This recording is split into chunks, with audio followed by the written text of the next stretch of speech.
The Adventure of the Dancing Men by Sir Arthur Conan Doyle, narrated by Carol Phillips.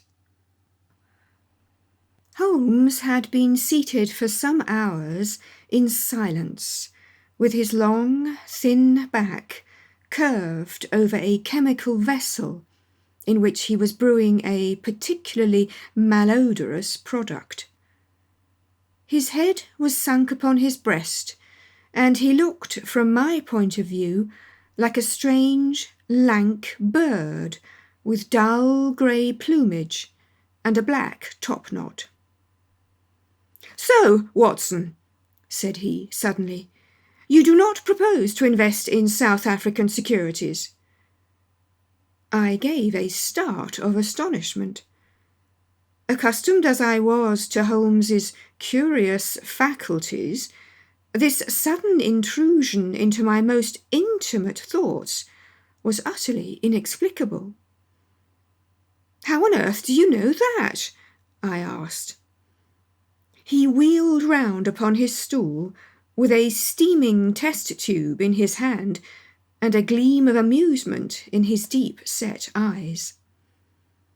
"Now, Watson, confess yourself utterly taken aback," said he. "I am." "I ought to make you sign a paper to that effect." "Why?" "Because in 5 minutes you will say that it is all so absurdly simple." "I am sure that I shall say nothing of the sort."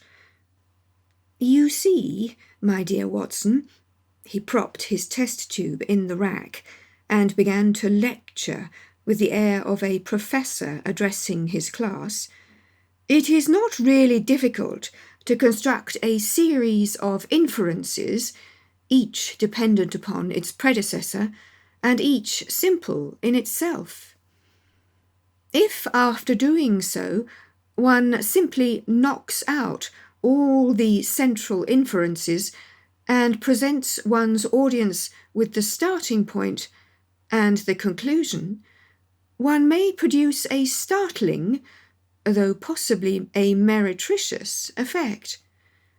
Now, it was not really difficult, by an inspection of the groove between your left forefinger and thumb, to feel sure that you did not propose to invest your small capital in the goldfields."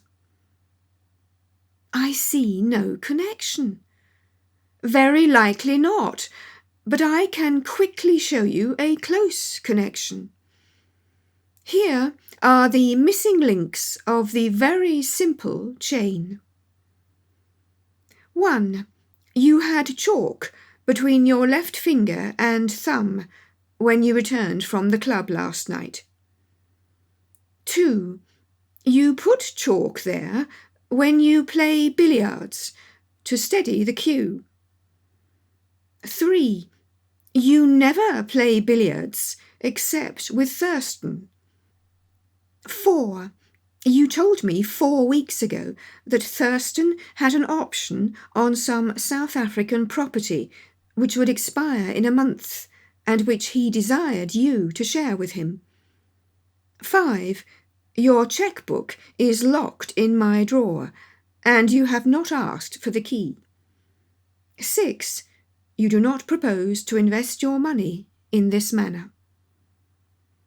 "How absurdly simple!" I cried. "Quite so," said he, a little nettled. "Every problem becomes very childish when once it is explained to you. Here is an unexplained one. See what you can make of that, friend Watson." He tossed a sheet of paper upon the table and turned once more to his chemical analysis. I looked with amazement at the absurd hieroglyphics upon the paper. "Why, Holmes, it is a child's drawing," I cried. "Oh, that's your idea." "What else should it be?" "That is what Mr. Hilton Cubitt, of Ridingthorpe Manor, Norfolk, is very anxious to know. This little conundrum came by the first post, and he was to follow by the next train. Ah, there's a ring at the bell, Watson. I should not be very much surprised if this were he. A heavy step was heard upon the stairs, and an instant later there entered a tall, ruddy, clean-shaven gentleman, whose clear eyes and florid cheeks told of a life led far from the fogs of Baker Street. He seemed to bring a whiff of his strong, fresh, bracing East Coast air with him as he entered. Having shaken hands with each of us, he was about to sit down when his eye rested upon the paper with the curious markings, which I had just examined and left upon the table. "Well, Mr. Holmes, what do you make of these?" he cried. "They told me that you were fond of queer mysteries, and I don't think you can find a queerer one than that. I sent the paper on ahead so that you might have time to study it before I came." "It is certainly rather a curious production," said Holmes. "At first sight, it would appear to be some childish prank. It consists of a number of absurd little figures dancing across the paper upon which they are drawn. Why should you attribute any importance to so grotesque an object?" "I never should, Mr. Holmes, but my wife does. It is frightening her to death. She says nothing, but I can see terror in her eyes. That's why I want to sift the matter to the bottom." Holmes held up the paper so that the sunlight shone full upon it. It was a page torn from a notebook. The markings were done in pencil. Holmes examined it for some time, and then, folding it carefully up, he placed it in his pocket-book. "This promises to be a most interesting and unusual case," said he. "You gave me a few particulars in your letter, Mr. Hilton Cubitt, but I should be very much obliged if you would kindly go over it all again for the benefit of my friend, Dr. Watson." "I'm not much of a storyteller," said our visitor, nervously clasping and unclasping his great strong hands. "You'll just ask me anything that I don't make clear. I'll begin at the time of my marriage last year, but I want to say first of all that, though I'm not a rich man, my people have been at Ridingthorpe for a matter of 5 centuries, and there is no better-known family in the county of Norfolk. Last year I came up to London for the Jubilee, and I stopped at a boarding-house in Russell Square, because Parker, the vicar of our parish, was staying in it. There was an American young lady there. Patrick was the name, Elsie Patrick.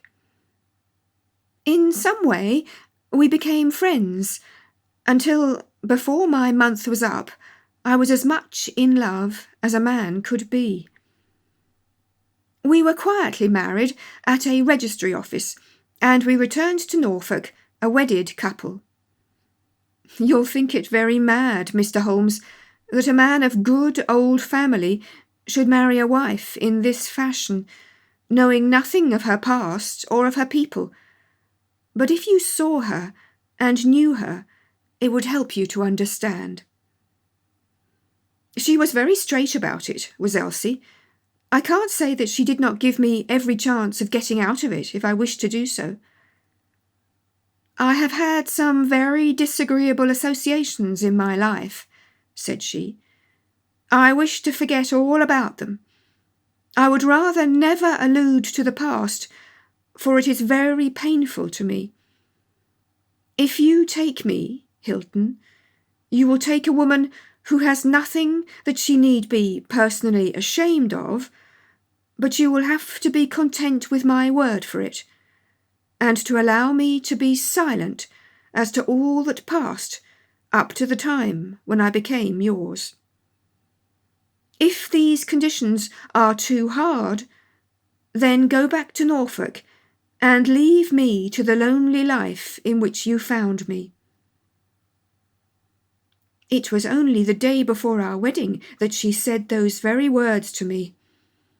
I told her that I was content to take her on her own terms, and I have been as good as my word. Well, we have been married now for a year, and very happy we have been. But about a month ago, at the end of June, I saw for the first time signs of trouble. One day my wife received a letter from America. I saw the American stamp. She turned deadly white, read the letter, and threw it into the fire.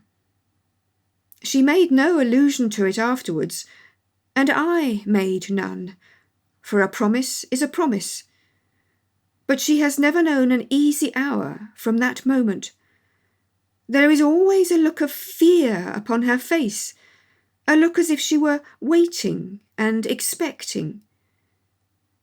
She would do better to trust me. She would find that I was her best friend. But until she speaks, I can say nothing. Mind you, she is a truthful woman, Mr. Holmes, and whatever trouble there may have been in her past life, it has been no fault of hers. I am only a simple Norfolk squire, but there is not a man in England who ranks his family honour more highly than I do. She knows it well, and she knew it well before she married me. She would never bring any stain upon it. Of that I am sure. Well, now I come to the queer part of my story. About a week ago, it was the Tuesday of last week, I found on one of the window sills a number of absurd little dancing figures, like these upon the paper. They were scrawled with chalk. I thought that it was the stable boy who had drawn them, but the lad swore he knew nothing about it. Anyhow, they had come there during the night. I had them washed out, and I only mentioned the matter to my wife afterwards. To my surprise, she took it very seriously, and begged me, if any more came, to let her see them. None did come for a week, and then, yesterday morning, I found this paper lying on the sundial in the garden. I showed it to Elsie, and down she dropped in a dead faint. Since then, she has looked like a woman in a dream, half dazed, and with terror always lurking in her eyes. It was then that I wrote and sent the paper to you, Mr. Holmes. It was not a thing that I could take to the police, for they would have laughed at me, but you will tell me what to do. I am not a rich man, but if there is any danger threatening my little woman, I would spend my last copper to shield her. He was a fine creature, this man of the old English soil, simple, straight, and gentle, with his great earnest blue eyes and broad, comely face. His love for his wife and his trust in her shone in his features. Holmes had listened to his story with the utmost attention, and now he sat for some time in silent thought. "Don't you think, Mr. Cubitt," said he at last, "that your best plan would be to make a direct appeal to your wife and to ask her to share her secret with you?" Hilton Cubitt shook his massive head. "A promise is a promise, Mr. Holmes. If Elsie wished to tell me, she would. If not, it is not for me to force her confidence. but I am justified in taking my own line, and I will." "Then I will help you with all my heart. In the first place, have you heard of any strangers being seen in your neighbourhood?" "No." "I presume that it is a very quiet place. Any fresh face would cause comment?" "In the immediate neighbourhood, yes. But we have several small watering places not very far away, and the farmers take in lodgers." "These hieroglyphics have evidently a meaning. If it is a purely arbitrary one, it may be impossible for us to solve it. If, on the other hand, it is systematic, I have no doubt that we shall get to the bottom of it. But this particular sample is so short that I can do nothing, and the facts which you have brought me are so indefinite that we have no basis for an investigation. I would suggest that you return to Norfolk, that you keep a keen lookout, and that you take an exact copy of any fresh dancing men which may appear. It is 1,000 pities that we have not a reproduction of those which were done in chalk upon the window-sill. Make a discreet inquiry also as to any strangers in the neighbourhood. When you have collected some fresh evidence, come to me again. That is the best advice which I can give you, Mr. Hilton Cubitt. If there are any pressing fresh developments, I shall be always ready to run down and see you in your Norfolk home." The interview left Sherlock Holmes very thoughtful, and several times in the next few days I saw him take his slip of paper from his notebook and look long and earnestly at the curious figures inscribed upon it. He made no allusion to the affair, however, until one afternoon, a fortnight or so later. I was going out when he called me back. "You had better stay here, Watson." "Why?" "Because I had a wire from Hilton Cubitt this morning. You remember Hilton Cubitt of the Dancing Men? He was to reach Liverpool Street at 1:20. He may be here at any moment. I gather from his wire that there have been some new incidents of importance." We had not long to wait, for our Norfolk squire came straight from the station as fast as a hansom could bring him.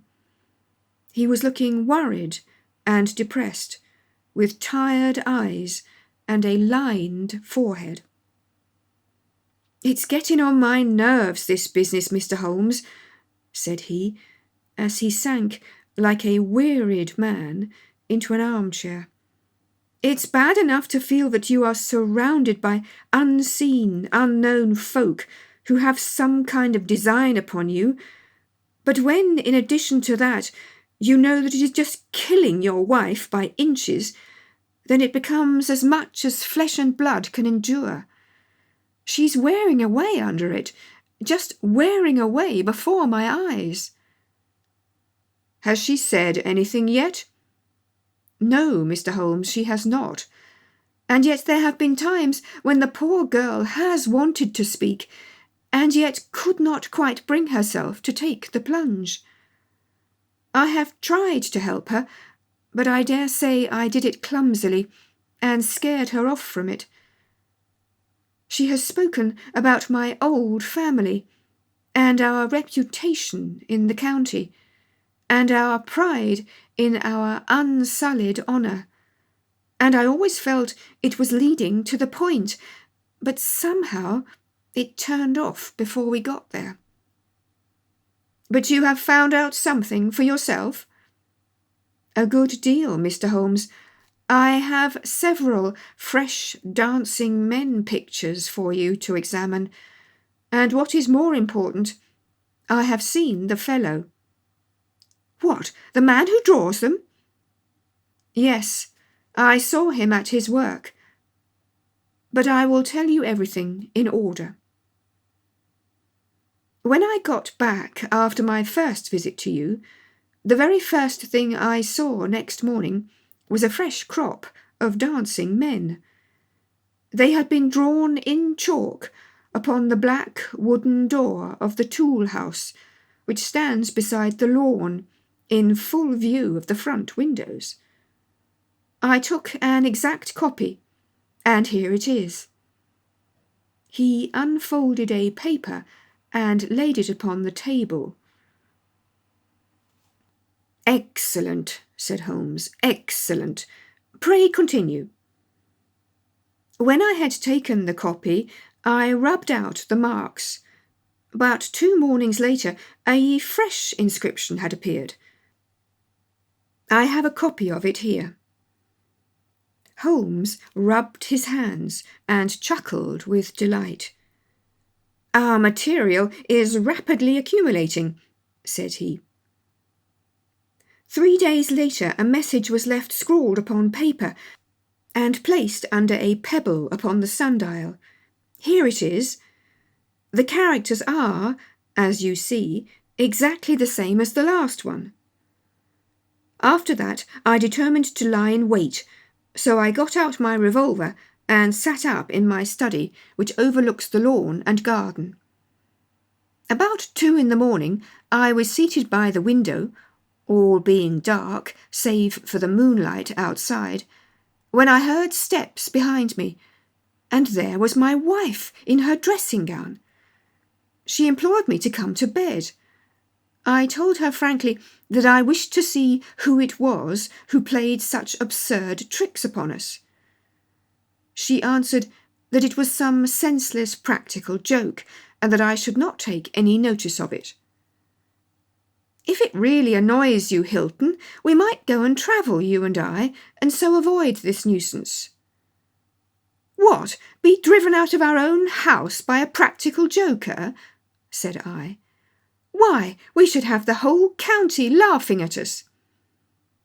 "Well, come to bed," said she, "and we can discuss it in the morning." Suddenly, as she spoke, I saw her white face grow whiter yet in the moonlight, and her hand tightened upon my shoulder. Something was moving in the shadow of the tool house. I saw a dark, creeping figure which crawled round the corner and squatted in front of the door. Seizing my pistol, I was rushing out when my wife threw her arms round me and held me with convulsive strength. I tried to throw her off, but she clung to me most desperately. At last I got clear, but by the time I had opened the door and reached the house, the creature was gone. He had left a trace of his presence, however, for there, in the door, was the very same arrangement of dancing men which had already twice appeared, and which I have copied on that paper. There was no other sign of the fellow anywhere, though I ran all over the grounds. And yet the amazing thing is that he must have been there all the time, for when I examined the door again in the morning, he had scrawled some more of his pictures under the line which I had already seen. "Have you that fresh drawing?" "Yes, it is very short, but I made a copy of it, and here it is." Again he produced a paper. "Tell me," said Holmes, and I could see by his eyes that he was much excited, "was this a mere addition to the first, or did it appear to be entirely separate?" "It was on a different panel of the door." "Excellent. This is far the most important of all for our purpose. It fills me with hopes. Now, Mr. Hilton Cubitt, please continue your most interesting statement." "I have nothing more to say, Mr. Holmes, except that I was angry with my wife that night for having held me back when I might have caught the skulking rascal. She said that she feared that I might come to harm. For an instant it had crossed my mind that perhaps what she really feared was that he might come to harm, for I could not doubt that she knew who this man was and what he meant by these strange signals. But there is a tone in my wife's voice, Mr. Holmes, and a look in her eyes which forbid doubt, and I am sure that it was indeed my own safety that was in her mind. There's the whole case, and now I want your advice as to what I ought to do. My own inclination is to put 6 of my farm lads in the shrubbery, and when this fellow comes again, to give him such a hiding that he will leave us in peace for the future. I fear it is too deep a case for such simple remedies, said Holmes. How long can you stay in London? I must go back today. I would not leave my wife alone at night for anything. She is very nervous and begged me to come back. I dare say you are right, but if you could have stopped, I might possibly have been able to return with you in a day or two. Meanwhile, you will leave me these papers, and I think that it is very likely that I shall be able to pay you a visit shortly, and to throw some light upon your case. Sherlock Holmes preserved his calm, professional manner until our visitor had left us, although it was easy for me, who knew him so well, to see that he was profoundly excited. The moment that Hilton Cubit's broad back had disappeared through the door, my comrade rushed to the table, laid out all the slips of paper containing dancing men in front of him, and threw himself into an intricate and elaborate calculation. For 2 hours I watched him as he covered sheet after sheet of paper with figures and letters, so completely absorbed in his task that he had evidently forgotten my presence. Sometimes he was making progress, and whistled and sang at his work.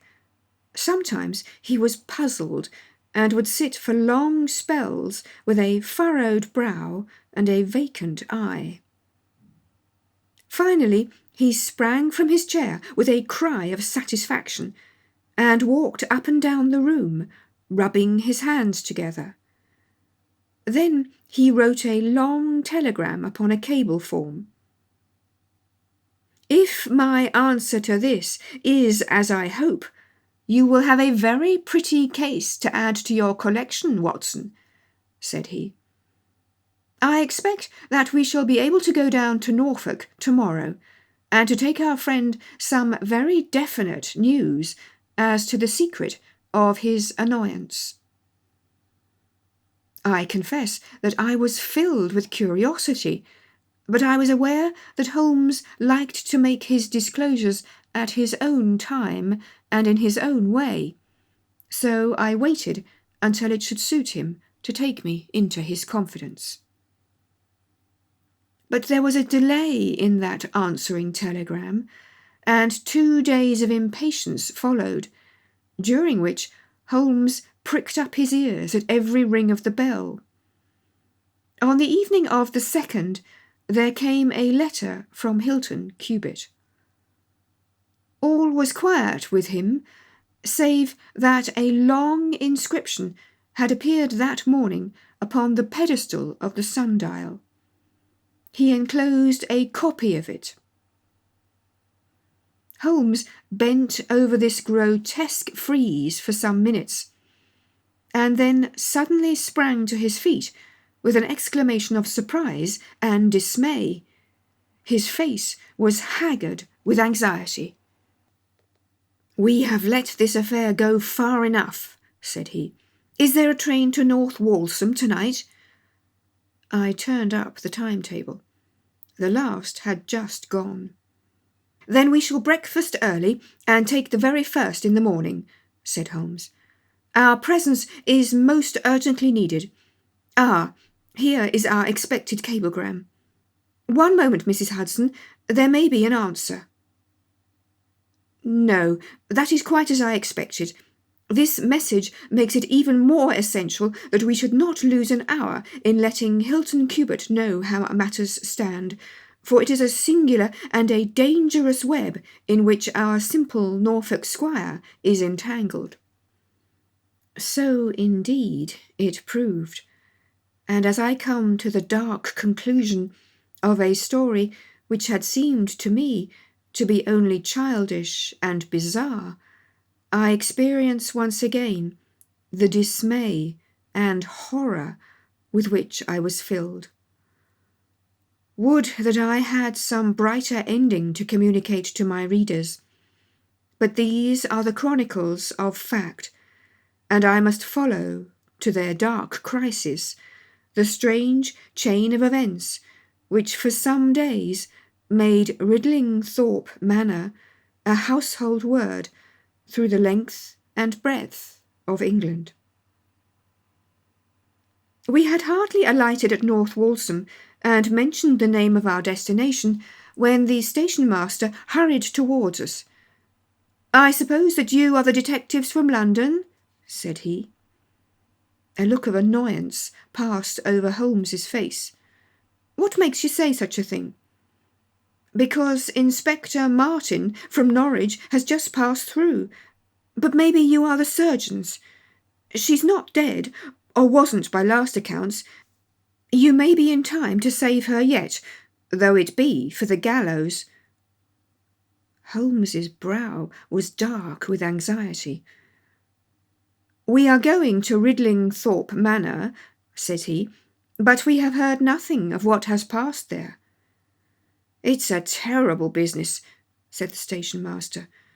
"They are shot, both Mr. Hilton Cubitt and his wife. She shot him, and then herself, so the servants say. He's dead, and her life is despaired of.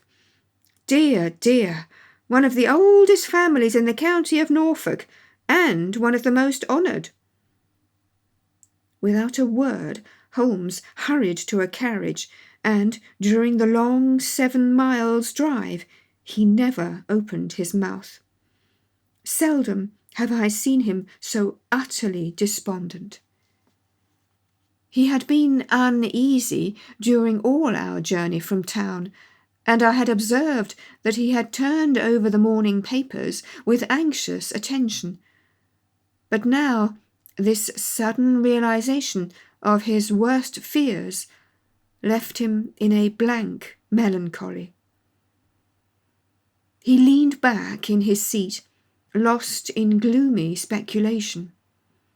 Yet there was much around us to interest us, for we were passing through as singular a countryside as any in England, where a few scattered cottages represented the population of today, while on every hand enormous square-towered churches bristled up from the flat, green landscape, and told of the glory and prosperity of old East Anglia. At last the violet rim of the German Ocean appeared over the green edge of the Norfolk coast, and the driver pointed with his whip to 2 old brick and timber gables which projected from a grove of trees. "That's Ridlingthorpe Manor," said he. As we drove up to the porticoed front door, I observed in front of it, beside the tennis lawn, the black tool house and the pedestaled sundial with which we had such strange associations. A dapper little man with a quick, alert manner and a waxed moustache had just descended from a high dog-cart. He introduced himself as Inspector Martin of the Norfolk Constabulary, and he was considerably astonished when he heard the name of my companion. "Why, Mr. Holmes, the crime was only committed at 3 this morning. How could you hear of it in London and get to the spot as soon as I?" "I anticipated it. I came in the hope of preventing it. Then you must have most important evidence of which we are ignorant, for they were said to be a most united couple. I have only the evidence of the dancing men, said Holmes. I will explain the matter to you later. Meanwhile, since it is too late to prevent this tragedy, I am very anxious that I should use the knowledge which I possess in order to ensure that justice be done. Will you associate me in your investigation, or will you prefer that I should act independently?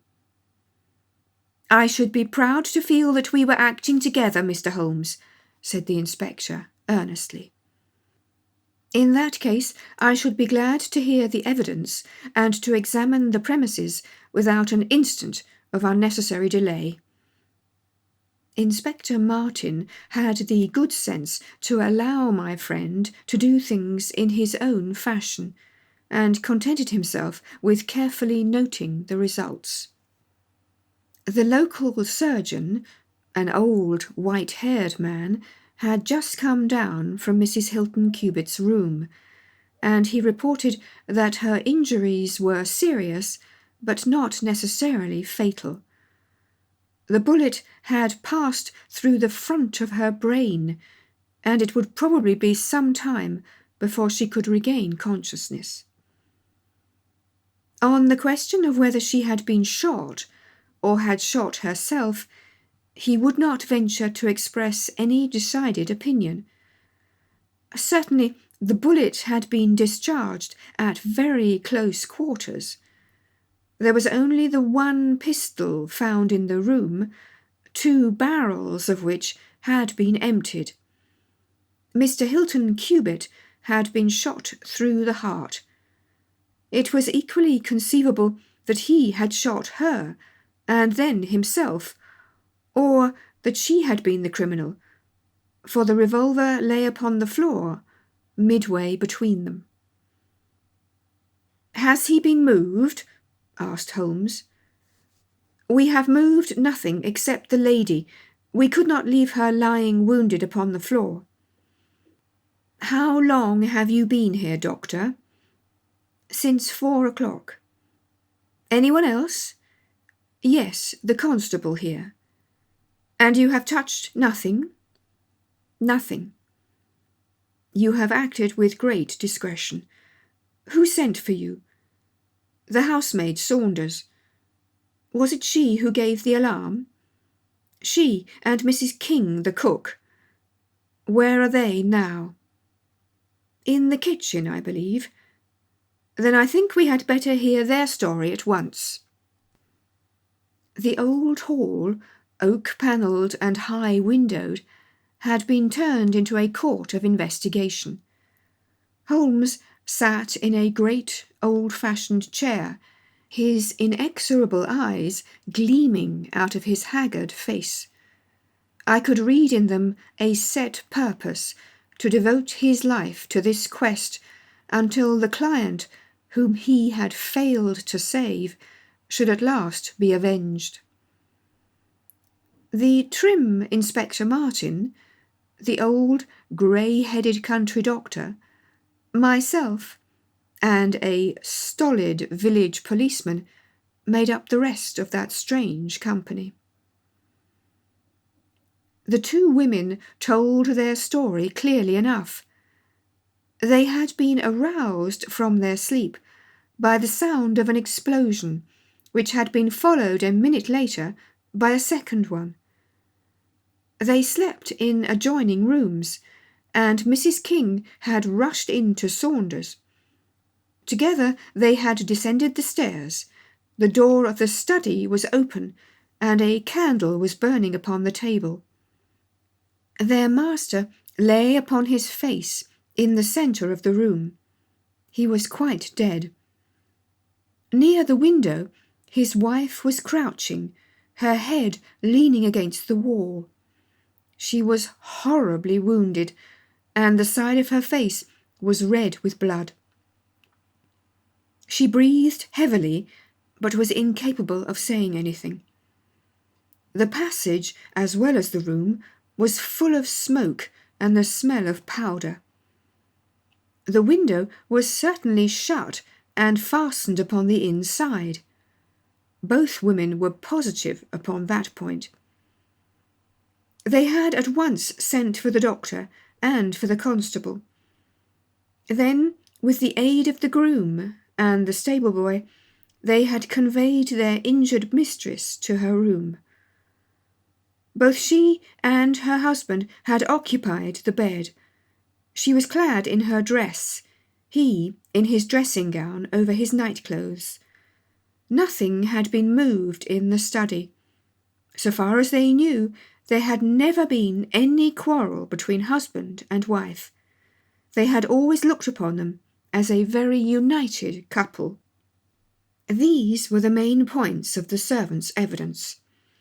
In answer to Inspector Martin, they were clear that every door was fastened upon the inside, and that no one could have escaped from the house. In answer to Holmes, they both remembered that they were conscious of the smell of powder from the moment that they ran out of their rooms upon the top floor. "I commend that fact very carefully to your attention," said Holmes to his professional colleague. "And now I think that we are in a position to undertake a thorough examination of the room." The study proved to be a small chamber, lined on 3 sides with books, and with a writing table facing an ordinary window which looked out upon the garden. Our first attention was given to the body of the unfortunate squire, whose huge frame lay stretched across the room. His disordered dress showed that he had been hastily aroused from sleep. The bullet had been fired at him from the front, and had remained in his body after penetrating the heart. His death had certainly been instantaneous and painless. There was no powder marking either upon his dressing gown or on his hands. According to the country surgeon, the lady had stains upon her face, but none upon her hand. The absence of the latter means nothing, though its presence may mean everything, said Holmes. Unless the powder from a badly fitting cartridge happens to spurt backwards, one may fire many shots without leaving a sign. I would suggest that Mr. Cubitt's body may now be removed. I suppose, Doctor, you have not recovered the bullet which wounded the lady? A serious operation will be necessary before that can be done, but there are still 4 cartridges in the revolver. 2 have been fired and 2 wounds inflicted, so that each bullet can be accounted for. So it would seem, said Holmes. Perhaps you can account also for the bullet which has so obviously struck the edge of the window. He had turned suddenly, and his long, thin finger was pointing to a hole which had been drilled right through the lower window sash, about an inch above the bottom. "By George!" cried the inspector. "However did you see that?" "Because I looked for it." "Wonderful!" said the country doctor.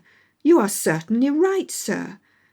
Then a 3rd shot has been fired, and therefore a 3rd person must have been present. But who could that have been, and how could he have got away?" "That is the problem which we are about to solve," said Sherlock Holmes. "You remember, Inspector Martin, when the servants said that on leaving their room they were at once conscious of a smell of powder, I remarked that the point was an extremely important one?" "Yes, sir, but I confess I did not quite follow you." "It suggested that at the time of the firing, the window as well as the door of the room had been open. Otherwise, the fumes of powder could not have blown so rapidly through the house. A draught in the room was necessary for that. Both door and window were only open for a very short time, however." "How do you prove that?" "Because the candle has not guttered." "Capital!" cried the inspector. "Capital!" Feeling sure that the window had been open at the time of the tragedy, I conceived that there might have been a third person in the affair who stood outside this opening and fired through it. Any shot directed at this person might hit the sash. I looked, and there, sure enough, was the bullet mark." "But how came the window to be shut and fastened?" "The woman's first instinct would be to shut and fasten the window. But, hello, what is this?" It was a lady's handbag which stood upon the study table, a trim little handbag of crocodile skin and silver. Holmes opened it and turned out the contents. There were 20 £50 notes of the Bank of England, held together by an india-rubber band. Nothing else. "This must be preserved, for it will figure in the trial," said Holmes, as he handed the bag, with its contents, to the inspector. "It is now necessary that we should try to throw some light upon this third bullet, which has clearly, from the splintering of the wood, been fired from inside the room. I should like to see Mrs. King, the cook, again." "You said, Mrs. King, that you were awakened by a loud explosion. When you said that, did you mean that it seemed to you to be louder than the second one?" "Well, sir, it wakened me from my sleep, and so it is hard to judge, but it did seem very loud." "You don't think that it might have been 2 shots, fired almost at the same instant?" "I am sure I couldn't say, sir." "I believe that it was undoubtedly so. I rather think, Inspector Martin, that we have now exhausted all that this room can teach us. If you will kindly step round with me, we shall see what fresh evidence the garden has to offer." A flower bed extended up to the study window, and we all broke into an exclamation as we approached it. The flowers were trampled down, and the soft soil was imprinted all over with footmarks. Large masculine feet they were, with peculiarly long, sharp toes. Holmes hunted about among the grass and leaves like a retriever after a wounded bird. Then, with a cry of satisfaction, he bent forward and picked up a little brazen cylinder. "I thought so," said he. "The revolver had an ejector, and here is the third cartridge. I really think, Inspector Martin, that our case is almost complete." The country inspector's face had shown his intense amazement at the rapid and masterful progress of Holmes's investigation. At first he had shown some disposition to assert his own position, but now he was overcome with admiration and ready to follow without question wherever Holmes led. "Whom do you suspect?" he asked. "I'll go into that later. There are several points in this problem which I have not been able to explain to you yet. Now that I have got so far, I had best proceed on my own lines, and then clear the whole matter up once and for all. Just as you wish, Mr. Holmes, so long as we get our man. I have no desire to make mysteries, but it is impossible at the moment of action to enter into long and complex explanations. I have the threads of this affair all in my hand. Even if this lady should never recover consciousness, we can still reconstruct the events of last night and ensure that justice be done. First of all, I wish to know whether there is any inn in this neighbourhood known as Elridge's. The servants were cross-questioned, but none of them had heard of such a place. The stable-boy threw a light upon the matter by remembering that a farmer of that name lived some miles off in the direction of East Ruston. "Is it a lonely farm?" "Very lonely, sir." "Perhaps they have not heard yet of all that happened here during the night?" "Maybe not, sir." Holmes thought for a little, and then a curious smile played over his face. "Saddle a horse, my lad," said he. "I shall wish you to take a note to Elridge's farm." He took from his pocket the various slips of the dancing men. With these in front of him, he worked for some time at the study table. Finally, he handed a note to the boy, with directions to put it into the hands of the person to whom it was addressed, and especially to answer no questions of any sort which might be put to him. I saw the outside of the note, addressed in straggling, irregular characters, very unlike Holmes's usual precise hand. It was consigned to Mr. Abe Slaney, Elridge's Farm, East Ruston, Norfolk. "I think, Inspector," Holmes remarked, "that you would do well to telegraph for an escort, as, if my calculations prove to be correct, you may have a particularly dangerous prisoner to convey to the county jail. The boy who takes this note could no doubt forward your telegram. If there is an afternoon train to town, Watson, I think we should do well to take it, as I have a chemical analysis of some interest to finish, and this investigation draws rapidly to a close." When the youth had been dispatched with the note, Sherlock Holmes gave his instructions to the servants. If any visitor were to call asking for Mrs. Hilton Cubitt, no information should be given as to her condition, but he was to be shown at once into the drawing-room. He impressed these points upon them with the utmost earnestness. Finally, he led the way into the drawing-room with the remark that the business was now out of our hands, and that we must while away the time as best we might until we could see what was in store for us. The doctor had departed to his patients, and only the inspector and myself remained. "I think that I can help you to pass an hour in an interesting and profitable manner," said Holmes, drawing his chair up to the table, and spreading out in front of him the various papers upon which were recorded the antics of the dancing men.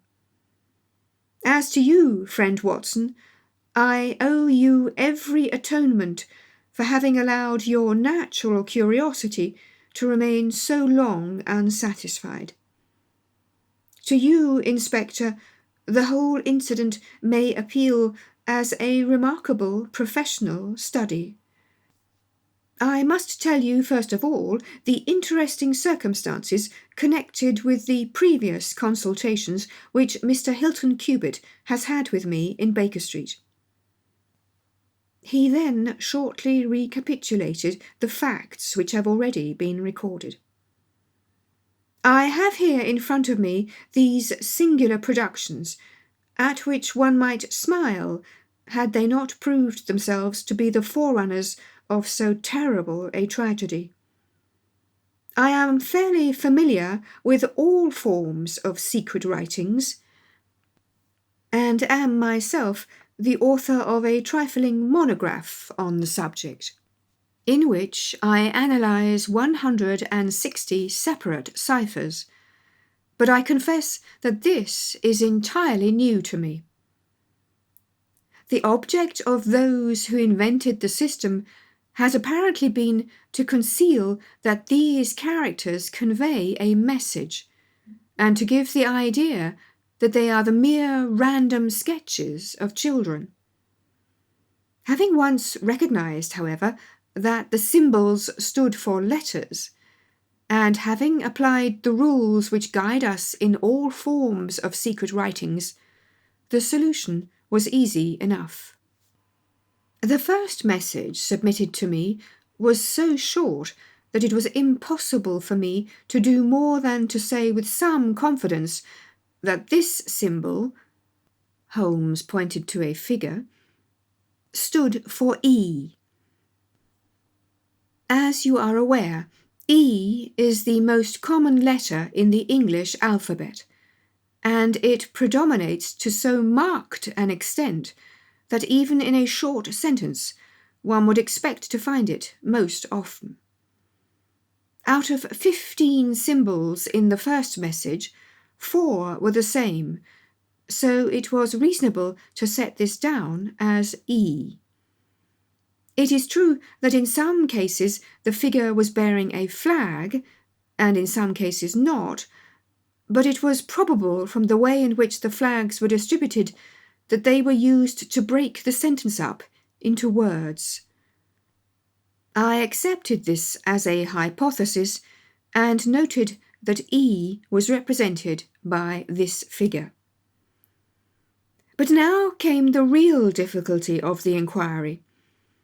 The order of the English letters after E is by no means well marked, and any preponderance which may be shown in an average of a printed sheet may be reversed in a single short sentence.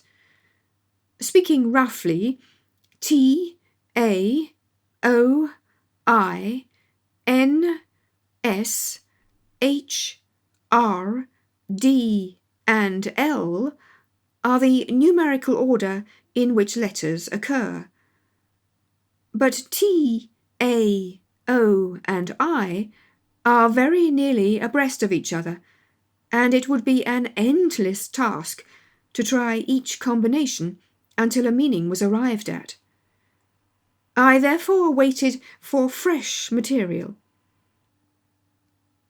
In my second interview with Mr. Hilton Cubitt, he was able to give me 2 other short sentences and 1 message, which appeared, since there was no flag, to be a single word. Here are the symbols. Now, in the single word I have already got the 2 E's, coming second and fourth, in a word of 5 letters.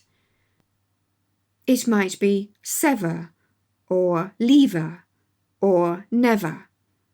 There can be no question that the latter, as a reply to an appeal, is far the most probable, and the circumstances pointed to its being a reply written by the lady. Accepting it as correct, we are now able to say that the following symbols stand respectively for N, V, and R. Even now I was in considerable difficulty, but a happy thought put me in possession of several other letters. It occurred to me that if these appeals came, as I expected, from someone who had been intimate with the lady in her early life, a combination which contained 2 E's, with 3 letters between, might very well stand for the name Elsie. On examination, I found that such a combination formed the termination of the message, which was 3 times repeated. It was certainly some appeal to Elsie. In this way I had got my L, S, and I. But what appeal could it be? There were only 4 letters in the word which preceded Elsie, and it ended in E. Surely the word must be come. I tried all other 4 letters ending in E, but I could find none to fit the case. So now I was in possession of C, O, and M, and I was in a position to attack the first message once more, dividing it into words and putting dots for each symbol which was still unknown. So treated, it worked out in this fashion: dot, M, dot, E, R, E, dot, dot, E, S, L, dot, N, E, dot. Now the first letter can only be A, which is a most useful discovery, since it occurs no fewer than 3 times in this short sentence, and the H is also apparent in the second word. Now it becomes am here, A.E, slain, dot. Or, filling in the obvious vacancies in the name, am here, Abe Slaney. I had so many letters now that I could proceed with considerable confidence to the second message, which worked out in this fashion: A. dot, E. L. R. I. dot E. S.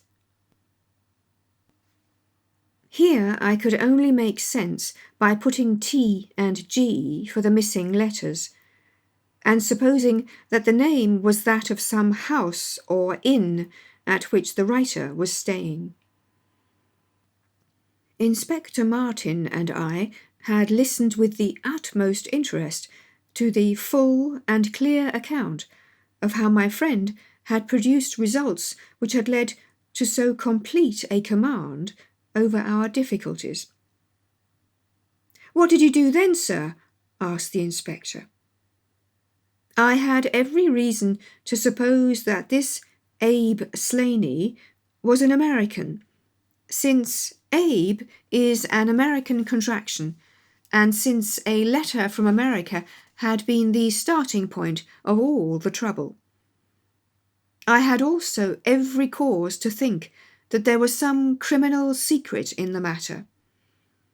The lady's allusion to her past and her refusal to take her husband into her confidence both pointed in that direction. I therefore cabled to my friend Wilson Hargreave of the New York Police Bureau, who has more than once made use of my knowledge of London crime. I asked him whether the name of Abe Slaney was known to him. Here is his reply: "The most dangerous crook in Chicago."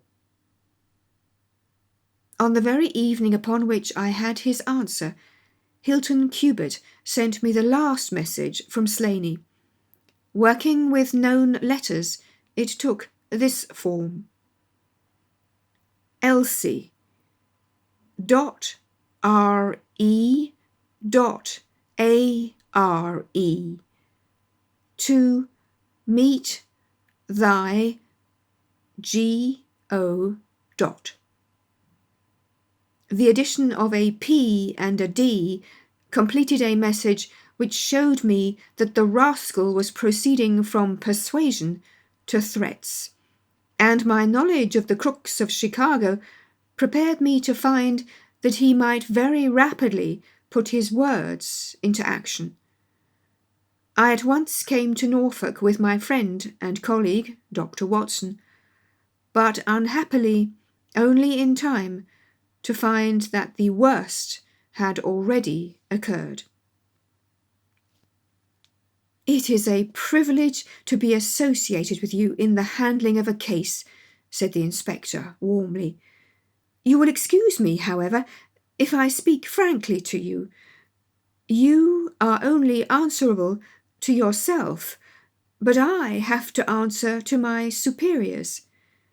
If this Abe Slaney, living at Elridge's, is indeed the murderer, and if he has made his escape while I am seated here, I should certainly get into serious trouble. You need not be uneasy. He will not try to escape." "How do you know?" "To fly would be a confession of guilt." "Then let us go to arrest him." "I expect him here every instant." "But why should he come?" "Because I have written and asked him." "But this is incredible, Mr. Holmes. Why should he come because you have asked him? Would not such a request rather rouse his suspicions and cause him to fly?" "I think I have known how to frame the letter," said Sherlock Holmes. "In fact, if I am not very much mistaken, here is the gentleman himself coming up the drive." A man was striding up the path which led to the door. He was a tall, handsome, swarthy fellow, clad in a suit of grey flannel, with a Panama hat, a bristling black beard, and a great, aggressive, hooked nose, and flourishing a cane as he walked. He swaggered up the path as if the place belonged to him, and we heard his loud, confident peal at the bell. "I think, gentlemen," said Holmes quietly, "that we had best take up our position behind the door. Every precaution is necessary when dealing with such a fellow. You will need your handcuffs, Inspector. You can leave the talking to me." We waited in silence for a minute, one of those minutes which one can never forget. Then the door opened, and the man stepped in.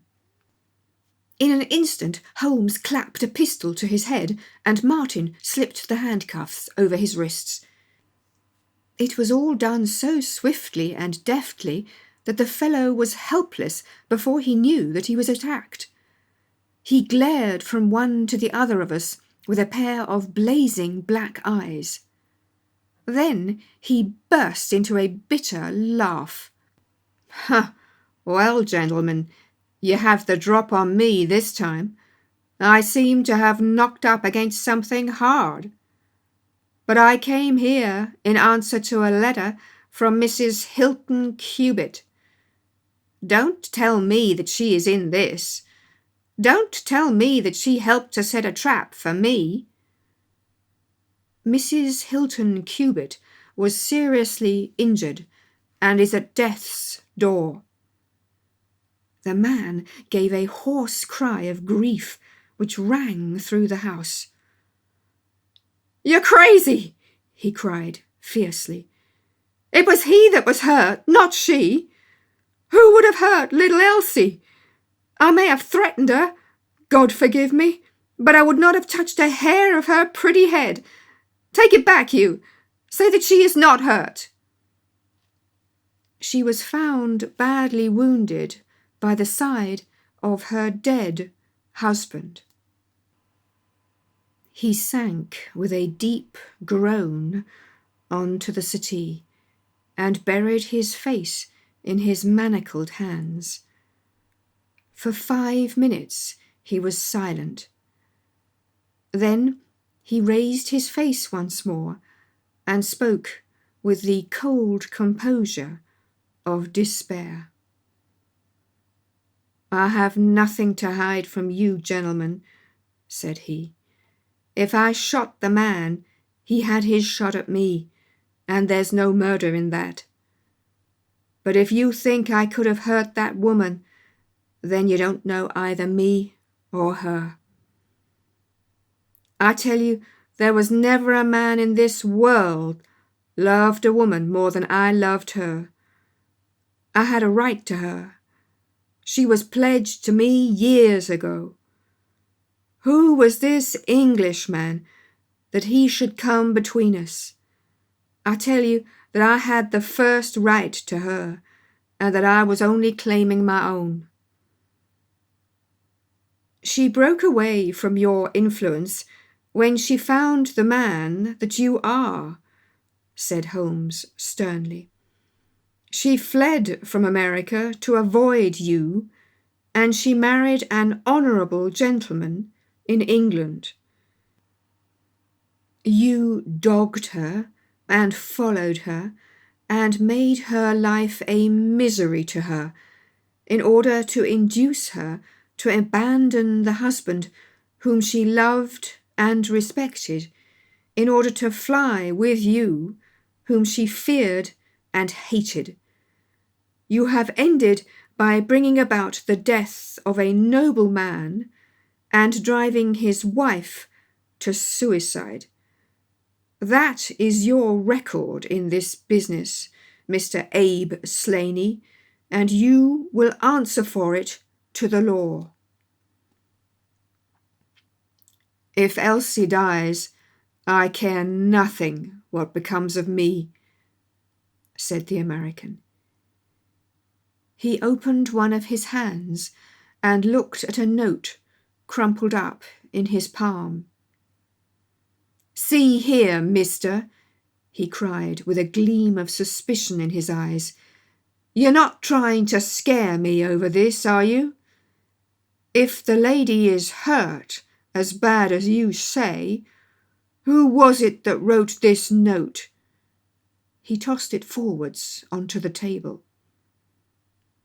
I wrote it to bring you here. You wrote it? There was no one on earth outside the joint who knew the secret of the dancing men. How came you to write it? What one man can invent, another can discover, said Holmes. There is a cab coming to convey you to Norwich, Mr. Slaney. But meanwhile, you have time to make some small reparation for the injury you have wrought. Are you aware that Mrs. Hilton Cubitt has herself lain under grave suspicion of the murder of her husband, and that it was only my presence here and the knowledge which I happened to possess which has saved her from the accusation? The least that you owe her is to make it clear to the whole world that she was in no way, directly or indirectly, responsible for his tragic end. I ask nothing better, said the American. I guess the very best case I can make for myself is the absolute naked truth. It is my duty to warn you that it will be used against you, cried the inspector, with the magnificent fair play of the British criminal law. Slaney shrugged his shoulders. I'll chance that, said he. First of all, I want you gentlemen to understand that I have known this lady since she was a child. There were 7 of us in a gang in Chicago, and Elsie's father was the boss of the joint. He was a clever man, was old Patrick. It was he who invented that writing, which would pass as a child's scrawl unless you just happened to have the key to it. Well, Elsie learned some of our ways, but she couldn't stand the business, and she had a bit of honest money of her own. So she gave us all the slip and got away to London. She had been engaged to me, and she would have married me, I believe, if I had taken over another profession. But she would have nothing to do with anything on the cross. It was only after her marriage to this Englishman that I was able to find out where she was. I wrote to her, but got no answer. After that I came over, and, as letters were no use, I put my messages where she could read them. Well, I have been here over a month now. I lived in that farm, where I had a room down below, and you could get in and out every night, and no one none the wiser. I tried all I could to coax Elsie away.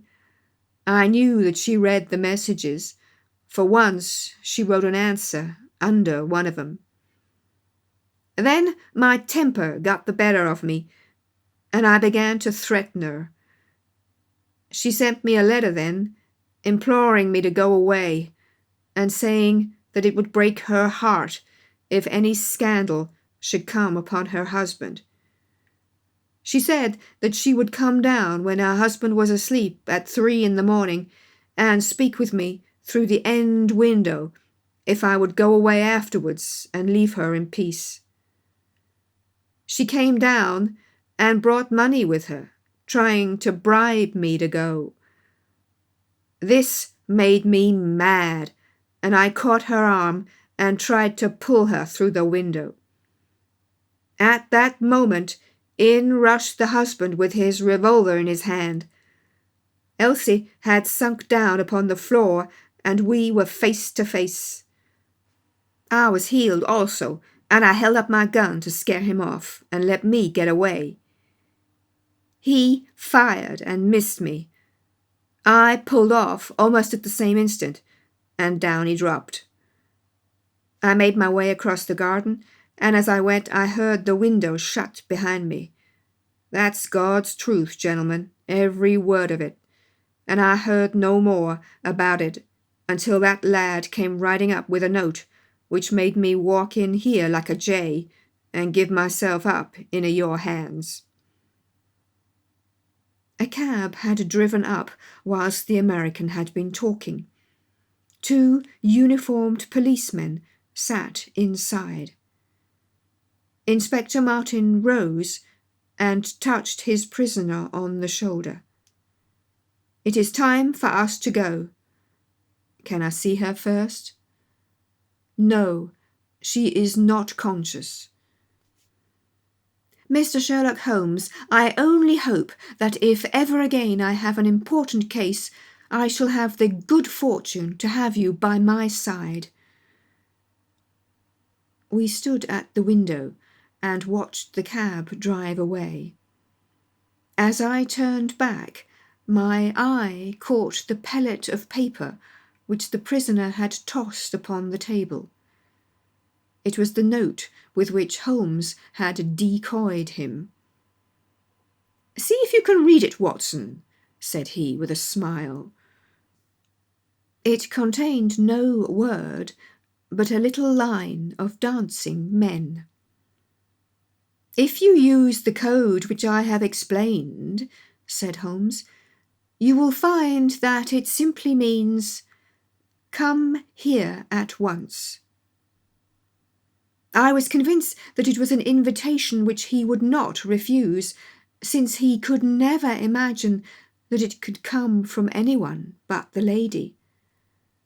And so, my dear Watson, we have ended by turning the dancing men to good, when they have so often been the agents of evil.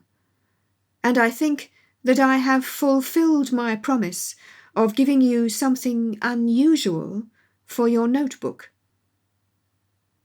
3:40 is our train, and I fancy we should be back in Baker Street for dinner. Only one word of epilogue. The American, Abe Slaney, was condemned to death at the Winter Assizes at Norwich, but his penalty was changed to penal servitude in consideration of mitigating circumstances, and the certainty that Hilton Cubitt had fired the first shot. Of Mrs. Hilton Cubitt, I only know that I have heard she recovered entirely, and that she still remains a widow, devoting her whole life to the care of the poor and to the administration of her husband's estate. A short biography of Sir Arthur Conan Doyle, narrated by Carol Phillips. Arthur Ignatius Conan Doyle was born on the 22nd of May 1859 in Edinburgh in Scotland. The Doyles were a prosperous Irish Catholic family. His father, Charles Altamont Doyle, had some success as an artist, but was a chronic alcoholic. His mother, Mary Doyle, loved books and was an excellent storyteller. Conan Doyle later stated that the happiest recollections of his childhood were listening to his mother telling him stories. At the age of 9, wealthy members of the Doyle family offered to pay for his studies. Arthur spent 7 years in a Jesuit boarding school in England, which he hated. The only activities he enjoyed were writing to his mother, which he did regularly until her death, and playing sport, in particular cricket, at which he was very good. During his time at boarding school, he realised that, like his mother, he had a talent for storytelling. Upon leaving school, one of Arthur's first tasks was to co-sign the committal papers for his father, who, as a result of his alcoholism, suffered from dementia. Conan Doyle described the events relating to the confinement of his father to a lunatic asylum in the story The Surgeon of Gaster Fell, which he wrote in 1880. Rather than following an artistic career, Arthur Conan Doyle decided to follow a medical one. For financial reasons, his mother had taken in a young lodger, Dr. Brian Charles, who had trained at the University of Edinburgh, and it was here that Conan Doyle undertook his medical studies. During his medical studies, Conan Doyle met a number of future authors who were also studying at the university, including James Barrie and Robert Louis Stevenson.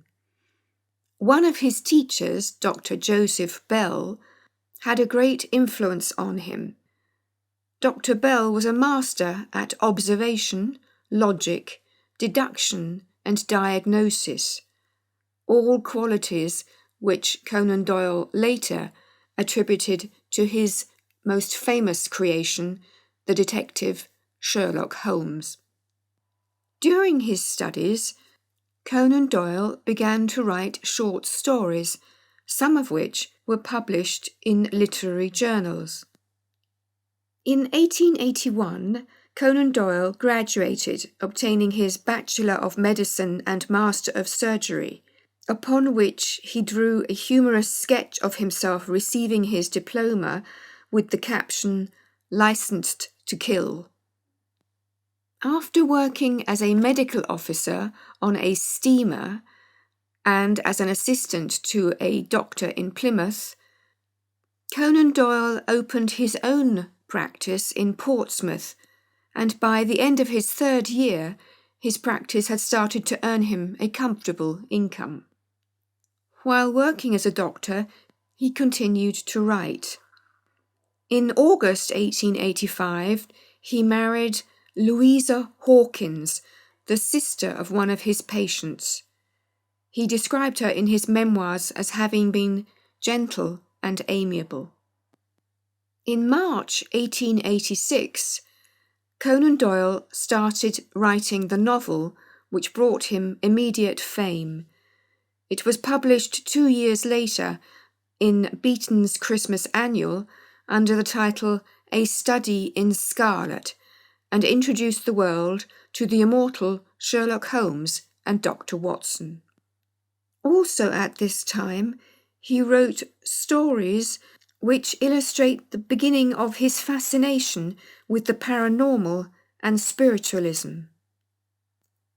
In August of 1889, Joseph Marshall Stoddart, managing editor of Lippincott's monthly magazine in Philadelphia, came to London to establish a British edition of his magazine. He commissioned the young doctor to write a short novel, which was published in England and the US in February of 1890.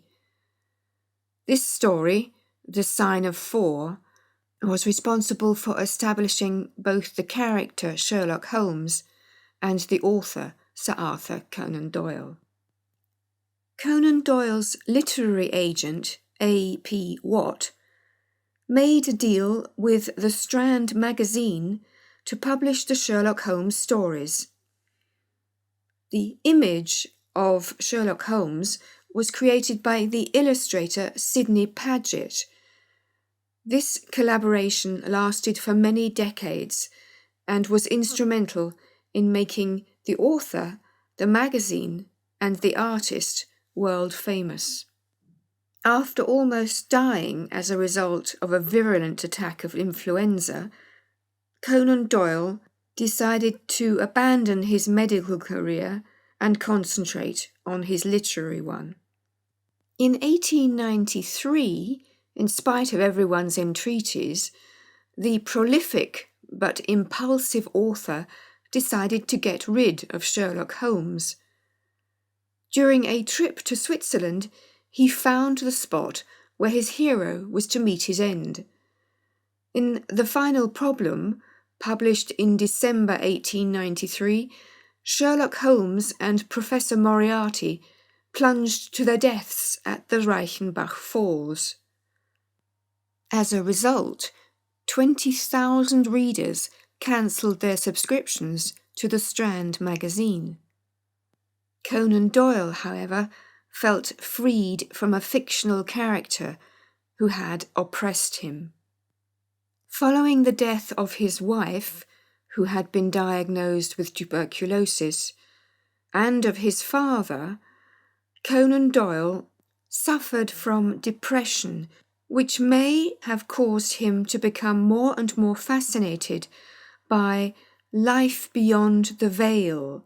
He became extremely interested in spiritualism and joined the Society for Psychical Research. Although writing prodigiously, none of his other works obtained the success of his Sherlock Holmes stories. A long stay in the Exmoor region, including a visit to Dartmoor prison, gave him the inspiration for his next novel. But he realised the novel lacked a hero. However, he did not resurrect the detective Sherlock Holmes, but simply wrote the story as if it was a previously untold adventure. To the delight of thousands of frustrated fans, the Strand magazine published the first episode of The Hound of the Baskervilles in August of 1901. A year later, King Edward VII knighted Conan Doyle for his services rendered to the Crown during the Boer War, although gossip has it that the king, as an avid Sherlock Holmes fan, had put the author's name on his honours list to encourage him to write new stories. In 1907, Conan Doyle married his second wife, Jean Leckie, whom he had known for almost 10 years. She was an intellectual, a good sportswoman, and a trained mezzo-soprano. Following his marriage, he wrote far less. However, to make up for financial losses resulting from the writing and production of various plays, he decided to produce a fourth play based on his Sherlock Holmes story, The Speckled Band, which proved very successful. The loss of his son, his brother, his 2 brothers-in-laws, and his 2 nephews in the First World War further increased his attraction to spiritualism and the occult, which was greatly mocked by the press. After 1918, Conan Doyle concentrated on writing about spiritualism and undertaking so-called psychic crusades involving trips to America, Australia, and Africa. In order to recoup the costs incurred by his spiritualist activities, he published in 1928 his last 12 stories about the exploits of his world-famous detective. These were compiled in the Casebook of Sherlock Holmes. In the autumn of 1929, he was diagnosed with angina pectoris, and he died on July the 7th, 1930, surrounded by his family.